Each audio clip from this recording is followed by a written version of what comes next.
Hi,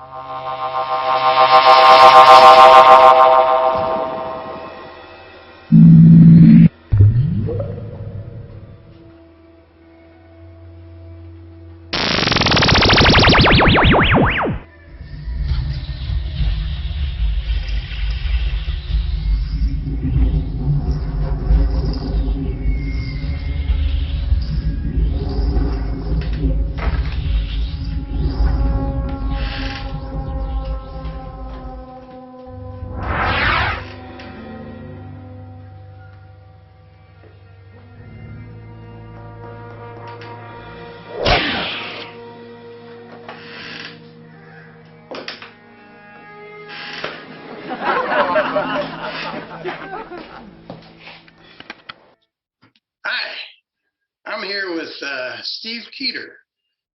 Steve is a longtime small press publisher, writer of small press comics, and I've been involved with small press comics for a number of years also.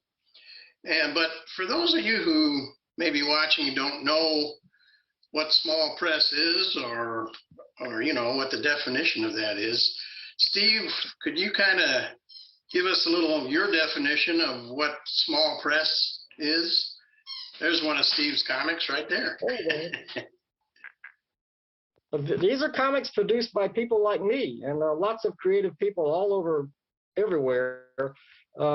Small press is just comics that aren't large press. It's not DC or Marvel or any of the other companies. It's stuff that we do. We do it from home, some of them have large print runs. Some of them have 50 copy print runs. But the thing is, it's not about making money. Nobody can make money on these. That's for sure. It's not about making money. It's about loving what you do. And right. Most of us we have regular jobs, and we don't make money off this, so we just do it because we enjoy doing it. And there's a vast network of people all over the country and elsewhere that are doing comics, and if they can't break into DC or Marvel or they don't want to, they just want to do it their way without any restrictions. They publish, and we have a network. It's become a network because we all found out about each other a long time ago. Yeah, I was going to ask Steve, when did you start? How long ago did you get involved? Because for me, it was like 1998, Yeah. It was about it was 1968, 69. That yeah, I got a long copy. ago? I can dig up a copy of my very first zine, fanzine. We called them fanzines back in those days because they were professional comics, or there were stuff that was produced by the fans. Yeah. Now they're called small press comics because, well, that's what they are. And we don't necessarily we're not necessarily a fan of this or that. We just creative people who do creative things. But the first thing I ever published was like the worst fanzine ever published anywhere. And just for you guys, I'm gonna dig it out really quick. It shouldn't take a second. That's great. I got a lot of stuff. I got a lot of stuff down here under this curtain. Ta-da! Wow. Under the curtain. Oh my gosh! Yeah. Got to be in here somewhere because they're in alphabetical order. So I'm gonna put this phone down for a second. I'll put it back over here. Okay. Back over here. All right. It's in here somewhere. Here's something cool. This is Endeavor number 10 from our pal Kurt Erickson, who's also in the United Fanzine organization. Okay, we're going to talk about that a little bit here in a minute. So let people know what that is. Where were we? See, everything's in alphabetical order so I can find it quickly, right? Right, yeah, like me. Yeah, so of course it's not happening quickly. It's here it is. Oh, all right. Okay. I got to be careful because one of these, this is Galaxy Comics number 1. Wow. And that's my artwork. That's an early version of my character Sunwing on the cover. Oh, yeah. Now. So the very first thing that I ever published was done on a, well, you know what? There was one before that. That one was early. We got one more here, real quick. Okay. Yeah, I'm going to make a mess here. No, that's all right. You got all day to clean it up, right? Yeah, I'm looking for it. Yeah, I have a lot of comics too, and the hardest thing is when you want to find one. It's very difficult. Okay. Guess what? It looks like my comics are somehow got mixed up. So forget it. But let me read it to you. Okay. But when I did find this is a copy of Touche #1 that Steve Shipley published. Okay. Oh, we're back with, I think Carl Gafford printed this for him. And this must have been, about 68, about 69 or 70, I think. Wow. It's got a strip by Carl Gafford. Carl Gafford, who worked for DC Comics and Marvel, and he was the guy who started the BPP Co-op, the VPP, the Blue Flag Publications, that later became the UFO, the United Fanzine Organization. So I can't find that horrible zine, but that's okay. This pretty much shows you how bad my artwork was. But this is what happened was this.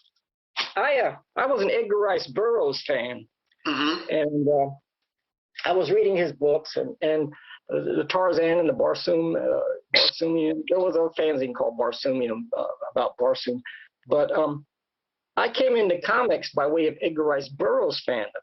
And I loved comics ever since I was a kid. Ever since I was little, I was writing and drawing comics. My parents used to read Superman, Superboy comics to me when I was little, and so I was drawing my own comics. And I published this thing. It was an Edgar Rice Burroughs fanzine on the Spirit Duplicator at my high school at the time. That's what I was going to ask. How are these duplicated? That's what I was going to ask you. This was on a Spirit Duplicator. I actually bought one in my hometown at that time of Edenton, North Carolina. That you cranked it. It was a crank, one copy, and but the first thing that I ever published was done on the high school Spirit Duplicator that the teachers used to use to print tests for people. You remember, some of you, us older people, remember that purple ink. You could smell the ink. Yeah, everybody would always pick up their test and smell them because it smelled so good. Yeah. It was an alcohol-based solution, and you use like carbon paper, and you drew on the back of it, and it transferred over. You turned the crank, and the drum transferred the image onto 20-pound bond paper. Yeah. So I did this Edgar Rice Burroughs fanzine. I printed like 20 copies and sent a few copies. I sent one to Cal Cazadesis, who did E.R. Beadham at the time, which was the first fanzine I ever bought, E.R. Beadham. I think it was number 27 or number 29. I still have it somewhere. But then I found out about comics fandom. And because I'd been doing comics, and I did this Galaxy Comics #1, and when I was in high school, I had this teacher. His name was Chuck Robinson. Chuck Robinson II. He used to publish Comique, which had works by Bill Shelley and a lot of other people. That was pretty popular back in those days in the early 70s.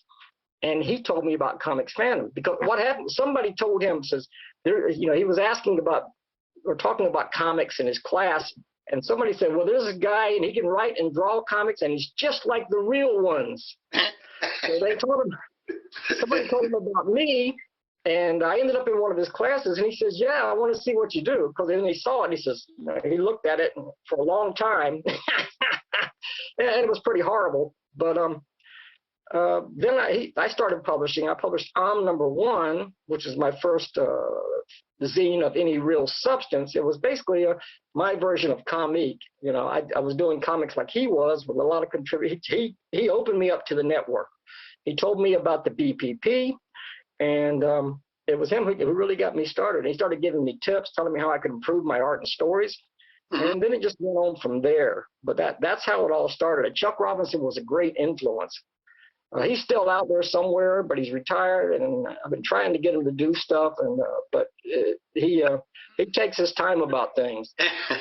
Now, what I was going to say was, I know that for a while you had quit publishing and drawing and that, and I was wondering what brought you back into it. I don't know how long you were kind of out of it, but you didn't do it for a while. Yeah, Isn't that right, or am I right? that's true. Okay. For over a decade. It was after my divorce. I Oh, got divorced, and that was kind of a life-changing event for me. And I got kind of lost for a little while. I left Florida, I went to California, and then I came back. And the only person I was just considered myself pretty much retired from small press, and the only person who could get me to do anything was a lot of arm twisting was Jim Main. He yeah. kept saying, "Hey, I want to do this. Can you send me a script? Can you do this?"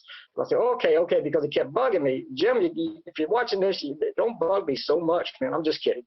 But he convinced me. So I was doing stuff for him, and I don't know. When I came back to Florida, people were still sending me after all these years, even though I'd been out of touch. People were still sending me small press comics, and especially Jim. And it's just at one point, I just thought, this is something I have to do. I can't stop doing. I was born to do comics. I mean, it's What you something enjoy. that's in you.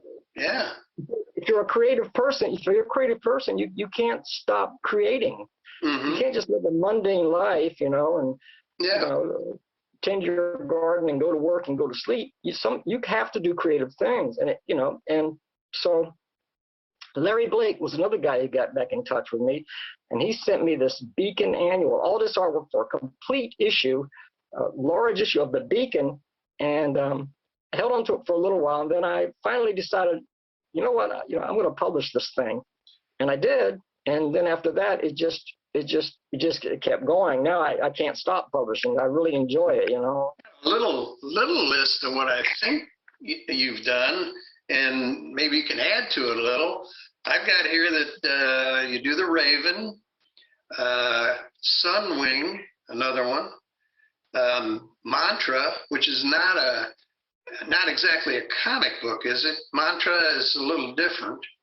The Beacon. Whatever I want it to be. Yeah. Okay. More diverse. Nightman, is that also one of yours? Yeah. Okay.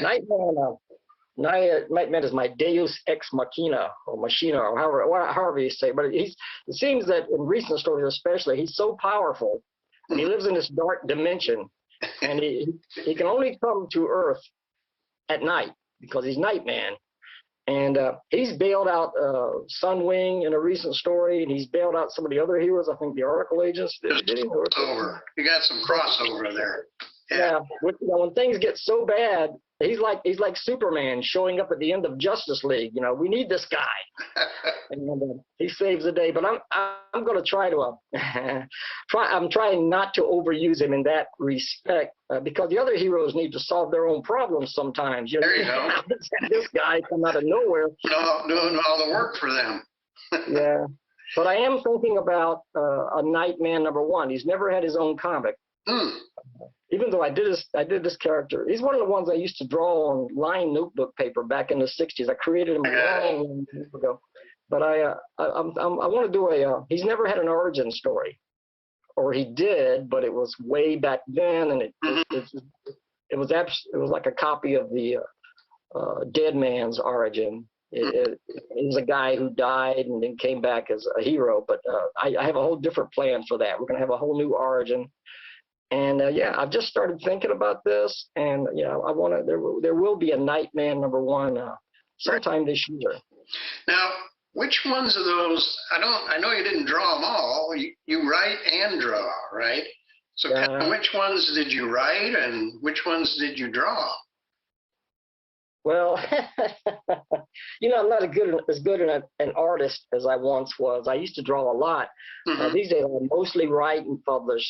I see. Jim did talk me into publishing, or into doing a Beacon story. Well, he didn't know I was going to draw it. That was the Beacon versus I'm a Man that appeared recently in one of Jim's comics. Here's a page from it. This is the original art. Oh, nice. Yeah. Wow. Not too bad. But basically, I'm not a bad penciler, but I'm a pretty lousy inker. Here they are, the action-packed page here. Yeah, very nice. Wow. Yeah. So at the time, and he asked me if I do a script for him, and I says, yeah, I got a Beacon story I'd like to do. And he says, okay, who's going to draw it? And I says, I'm going to draw it. Yeah. And Jim was kind. He said, "No way, man." No, he didn't really. He, he said, "Okay," Mm-hmm. and so I did. I still think it's a good story. It's a pretty funny story. I'm proud of that one. Yeah, but I could have used a better inker. It's I don't amazing. draw everything I write. I've written. Yeah, it's amazing the time that it takes to draw one of these maybe 16-page comic books. 16 pages is a lot, really. I find it very time-consuming to draw that. And I draw them in pencil and then go back and ink them, and holy mackerel, that's a lot of work. I got, what is it? I got a 16-pager from you. Is it 16 pages? Or it's going to be in the next 16 mantra. pages, yeah. And mantra, again, is whatever I want it to be. You know, it can have text fiction in it. It can have comics. It can have poetry or whatever. Yeah. And but the new one's going to have your story in it because it's a great story, and I love your artwork. The cartooning style is just great. And a lot of other stuff. I'm still working on exactly what's going in there, but it's going to be a big issue. I mean, it might be at least 60 pages long, maybe longer. Whoa! Wow. That's the next one that I'm working on, that I'm thinking about. Uh-huh. I got a folder here. The folder here. Uh-huh. See, I'm old-fashioned. Look, this is, everybody has everything in their computer. Not me. I got stuff in folders right here.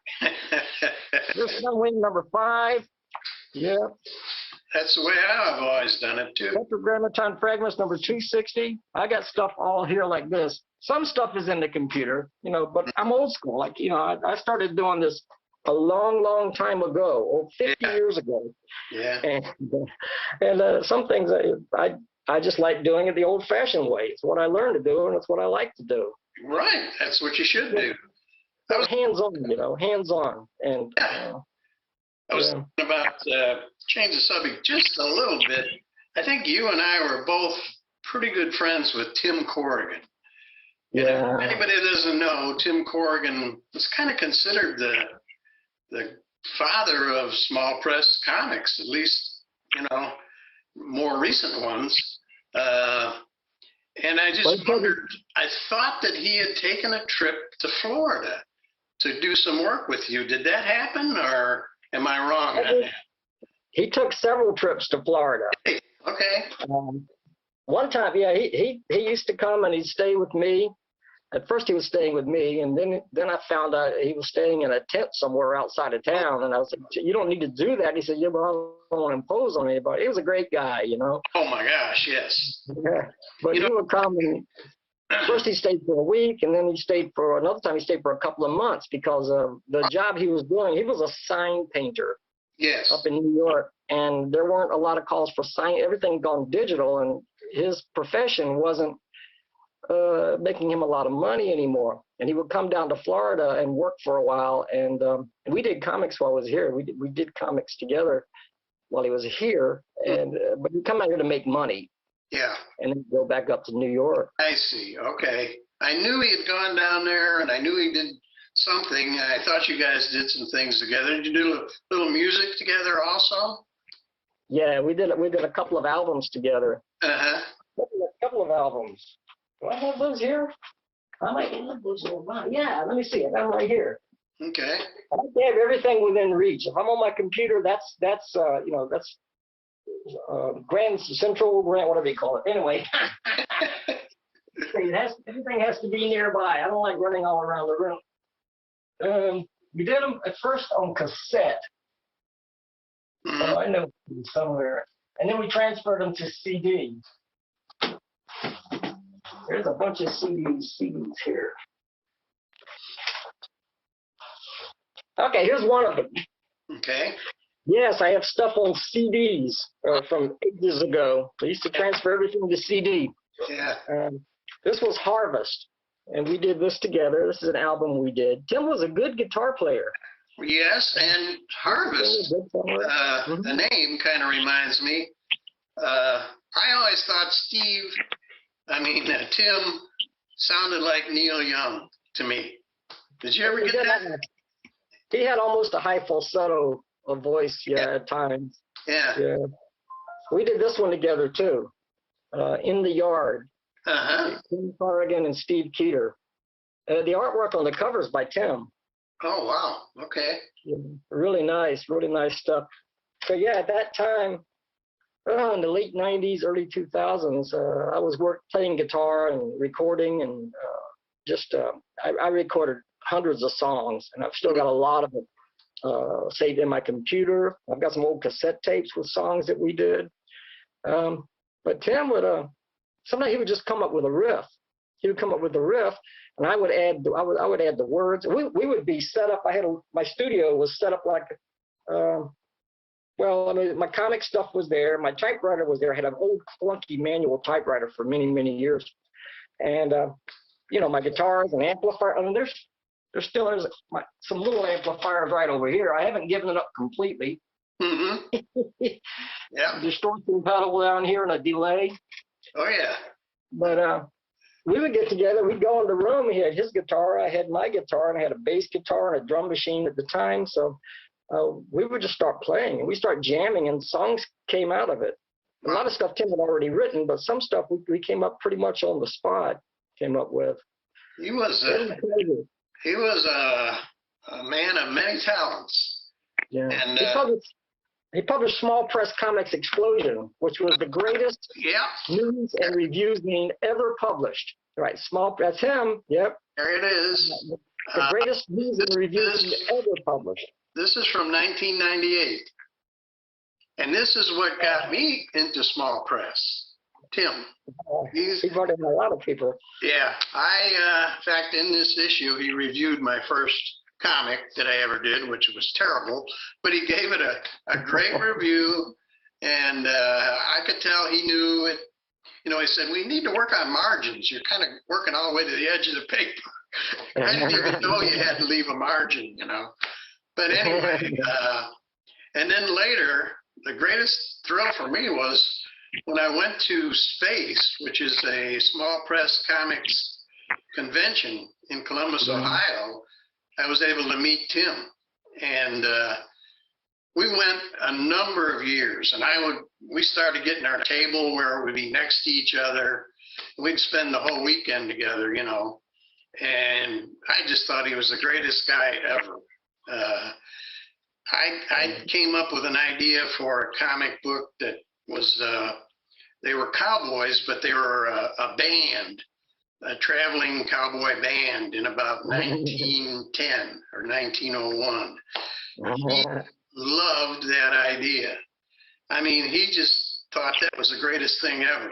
And he and I kind of had the same sense of humor, so that helped. And he published, 4 or 5 issues using those characters. Some of it was what I had written, some of it he wrote. And even Larry Blake, who you mentioned earlier, he had a little hand in it also. He wrote a little bit. I don't think he drew anything, but I think he threw in some ideas for Tim. But that's another creative thing. I thought the world of Tim. I really did. It was a great loss. It was a great loss when he passed away, and he was young. I mean, he was 50s when he passed away. I didn't know. I never knew what he died of. Do you? I don't think so. I don't remember at this right now. I don't remember. Okay. But it was a tragic loss. Assuming he was a great guy. Yeah. I don't know. The first time he showed, a couple of times. There was a couple of things. One time he just showed up. I didn't know he was coming, and I came home with my wife at the time, and there's Tim sitting on the front door, on the front porch of the house. He's just sitting there, and I was like, "Oh, hi, Tim." And my wife says, "Hi, Tim."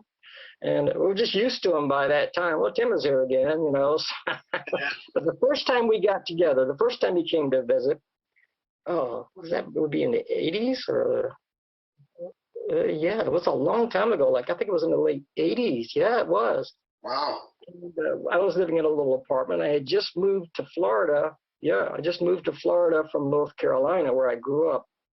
And I moved here in 84. So it might have been about 87 or sometime soon after. We were living in an apartment. He came in, we welcomed him in. He came inside, and right away we sat down at the table, and he says, I have this idea, and I think it was an Oracle Agents comic.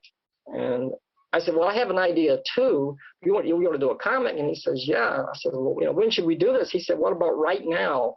And I said, okay. So we sat down at my kitchen table, and he had his backpack, and he had all these Bristol boards, the stuff to draw on. He had all his artistic implements were in that backpack. He took them out, and he sat down. And I said, okay, I'll start writing, and I'll hand you the pages. And we did that. Was it Oracle Agents 1 or 2? But anyway, we just did it like that. I was writing. I'd hand it to him, and he started drawing. He's drawing.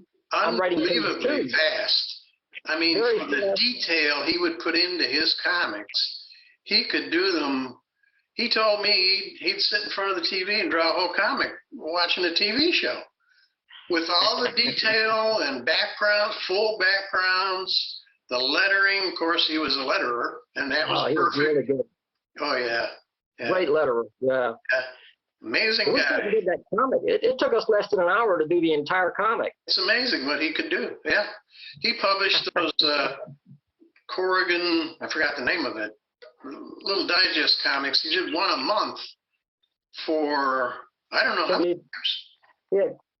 Tim Corrigan's Superhero Comics is what started it. Then he had something called another name for. I got it. Tim Corrigan's Comics or something. Yeah. Right here. Excuse me. Got a little congestion because this is Florida. There's a lot of pollen around. And stories. And this is the one. This is the one I was talking about with the band, the cowboy band. Yeah, that's a beautiful cover too. Tim Corrigan's Comics and Stories. Yep. And was Roy Ritter and the Red River Wranglers. And it's a great name. he can just spit these things out like nothing. I mean, look, the detail and all that, and to draw one a month. Yeah, he was really amazing. Amazing guy. Yeah. Did you know about when DC and Marvel tried to sue him back in the 60s or 70s? No. You haven't heard about it? Yeah, he started publishing Tim Corrigan's Superhero Comics. Really? Yeah, that was his first real. He published and he put ads in Marvel and DC Comics for this, and he got a lot of orders. But then he was contacted by a lawyer for Marvel and DC, Marvel or DC or both, but the lawyer was saying that he was infringing on a copyright by using the word superhero in the title of his comics, and cease and desist. And after about six issues, that's why he stopped doing Tim Corrigan's superhero comics. Started doing other stuff. Yeah, they actually have a copyright on the word or shared trademark or something on the word superhero. Wow. Well, I was talking to him, and of course he lived right near Buffalo, New York. I said, you ever go into New York City with samples of your work and take it in New York? He got mad at me. He said, I would never go to New York. I mean, not really mad, but he said in no uncertain terms he would not go to New York and try to do anything. He just wouldn't do that. Yeah, he wasn't really a city guy. He's sort of a out of town guy. He had he used to work in his yard and stuff. And all I know is he had trees and stuff. Right, he did a lot of yard work and stuff. Mm-hmm. And when he came to Orlando the first time, and I was living in a house, renting a house, and had a huge backyard with these trees with all these tiny little leaves that would fall all over your yard, and you had a massive raking job. I was talking to Tim one day, and I said, see all this has got to be raked up, and there were oak trees, millions of tiny little leaves, and it was a huge job. It took 2 days just to rake all that stuff up and put it out on the street. And I told Tim, I said, if it was up to me, I'd pave over all of this. He says, oh, you're one of those guys, huh? Well, yeah. We love nature. Yeah. He wanted to come here to St. Louis. We have a hiking trail called the Keeter Trail, and it's about 200 miles long. And he wanted to come and hike that trail with me. We talked about it. I used to talk on the phone every once in a while, and we talked about it, and nothing ever happened. But he wanted to do that. He was an adventurous kind of guy, and he loved nature. Yeah. I want to talk to you a little bit more about mantra because something caught my eye. And you mentioned that Joe Shea was going to be in the next issue of Mantra. Well, I published Joe Shea I had a little zine called Out of the Blue. Joe contributed to that every month as long as I did it. Okay. Yeah. Haven't heard from him in years. I have no idea. I didn't lost track of him completely. And then when you said, I thought you said Joe Shea was going to be in it. Right here. Yeah. Joseph M. Shea. This is a text fiction story that's going to appear in the new Mantra. He used to draw. I've had this for 40, 50 years, and it's finally going to see print now. So you haven't heard from him recently? Oh, I haven't heard from him in a long time. Okay, I thought what caught my eye was, he's sending stuff to Steve, but that's from a long time ago. Okay. I've been unearthing unprinted stuff from decades ago that I finally want to see this stuff out. Some of the people I have no idea where they are anymore, but I try to get in touch with everyone once their work is published. Yeah. But some of them have just vanished off the face of the earth. Oh, right. And some, unfortunately, that I used to publish passed. But anyway, I was going to ask you one kind of last thing. If somebody wants to buy some of your books, which they should, how would they go about that? What's the best way to get in touch with you? Well, for one thing, I advertise on eBay. So you can just look me up, put in Steve Keeter or whatever. It's in there somewhere. And they can order my comics on eBay by using PayPal or eBay is working on a new payment method of their own. But you can try PayPal.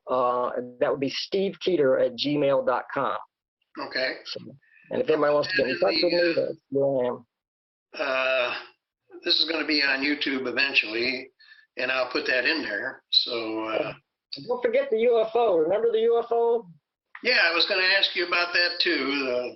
I know that you are the chairman of the UFO, the United Fanzine Organization, and you can go ahead and talk a little bit about that too, because that's interesting. Well, as I mentioned before, it used to be the BPP. It was started by Carl Gafford in like 1968 or 69, and somewhere in the early 70s, the group fell apart for whatever reason. But the group fell apart. But this was at the time. Remember, I mentioned Chuck Robinson, who got me into small press. He also told me about the BPP, Blue Plaque Publications, and number one was the comic that I used to apply for the UFO. The members vote on you. You see your work and they vote on you, and you get voted in. So I got voted in, and I was the last person voted into the BPP before it fell apart. Carl was busy, had his own tied up with stuff, and he just couldn't publish the newsletter anymore. It was a newsletter that comes out every month. Or it was every month at that time. It's every 2 months now. Okay. And I thought it was a shame. I talked to Chuck, and he says, "Gee, that's too bad." I remember when Chuck got the letter from Carl Gafford. I was there, and he read the letter and said, "I'm sorry, but I can't keep this up. So the BPP is no more." I thought, well, that's a shame. I said, what if I tried to revive it? And he sent something to Carl Gafford. He asked if it would be okay if Steve tries to revive the group, and Carl said okay. And so then I published a new BPP newsletter and sent it out to a bunch of the old members, and only a couple of people responded. And those were people there was 3 people voted in at the end of the BPP. It was myself, Kara Sherman, who was Carl Gafford's girlfriend, and Frank Miller. Frank Miller, who did Daredevil and Elektra and all that. The Frank Miller. Frank Miller, the Batman Frank Miller? Batman Frank Miller. Yeah, he was also voted in at the same time as me. Holy cow. I sent this newsletter out to people, and none of the original BPP members responded, but Frank Miller and Kara Sherman did, and they says, okay, we'll vote for you as a new chairman. And so they voted for me. and then they both disappeared. I don't know where Kara went, but you know where Frank went. He went on to become one heck of a creative dynamo and change comics. So then I started publishing the newsletter, and what I did was I sent out another newsletter asking for people to join, and that's when Jim Main got into the group. Oh my goodness, was that when Larry Johnson got in? If not, then it was shortly after. We had a few members that we started with. Rod Snyder, who's passed away, but so we got going with a new co-op, and I felt that we shouldn't, since there's none of the original members are in the group except me. Why don't we change the title? First, we changed it to Blue Phoenix Publications, indicating a rising from the ashes. And then someone suggested the United Fan Organization. Well, we found out somebody else was already using it, so we changed it to the United Fanzine Organization, and it's been that way ever since. So I was chairman way back in, it was 50 years ago, way back or more. It was I was just 13 years old, 13 or 14 at the time. Really? In publishing, yeah, and it was the early 70s. 73 is when we really got going, 1973. And I've been chairman numerous times, I dropped out for a while, of course. When I got back in, I found out that one of the chairmen was wanting to step down for, he had problems and he wasn't able to keep publishing. And they made me an honorary member. So it was an honorary membership where I would receive the newsletter. And over all the years, I kept receiving it.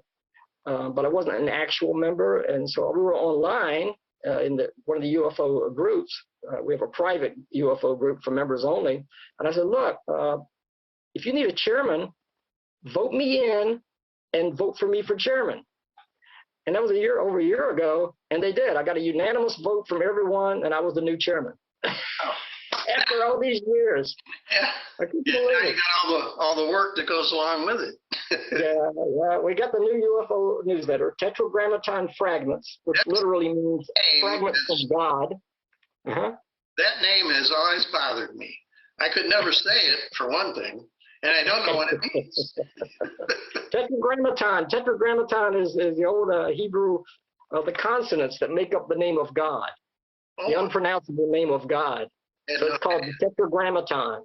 Okay. So really, it means fragments from God. I mean, I have no idea. All the I've seen the pub. I'm trying to remember if I was ever a member, and it's possible that I was. I don't know. I was a member.